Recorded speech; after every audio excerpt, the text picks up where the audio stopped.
I finally bought an FJ Cruiser.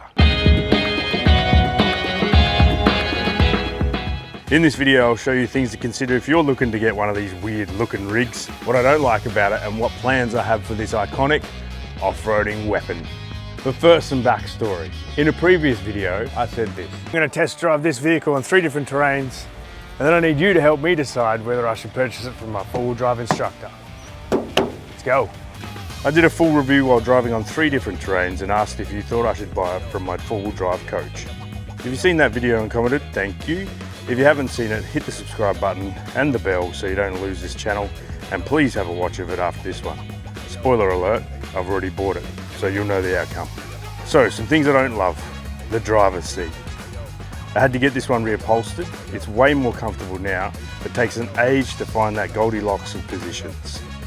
Spending so much time in the driver's seat and wanting to be in it more so I can film more off-road adventures, this is probably my biggest frustration with the vehicle. And all FJ Cruisers I've been in are pretty much the same. Another thing to be aware of if you're looking to get yourself one of these is how little payload the FJ Cruiser can take. And this is the case across all the year models. For something that looks like you can put everything and the kitchen sink on its back, it's actually disappointing how little you can load it up with before requiring a GVM upgrade. Next thing is stone chips or cracks to the windscreen. It's a known occurrence for these vehicles, so I was super stoked when I found a clean one.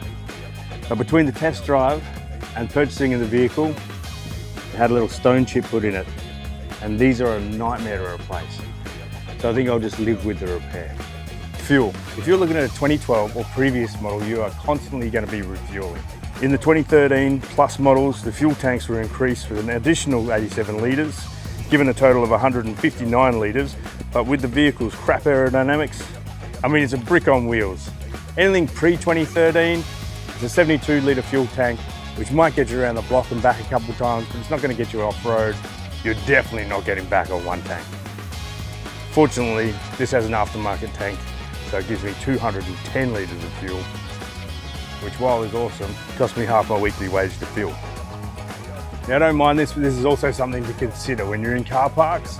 These suicide doors are quite difficult to open, and when you do shut them, you can't shut the front before you shut the rear.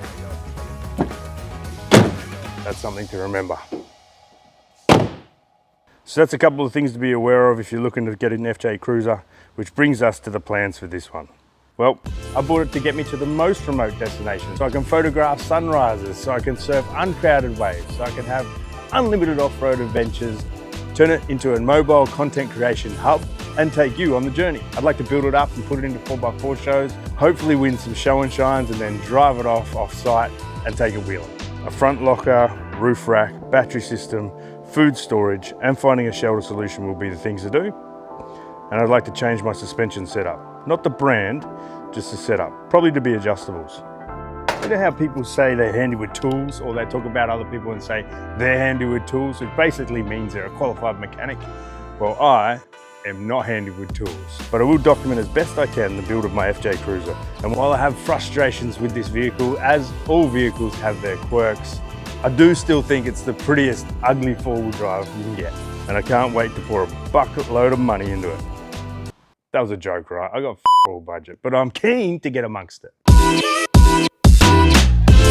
Subscribe to Jump on the Ride. Listen to the Talking 4x4 podcast interviews, which are also available here on this channel, and enjoy the drive.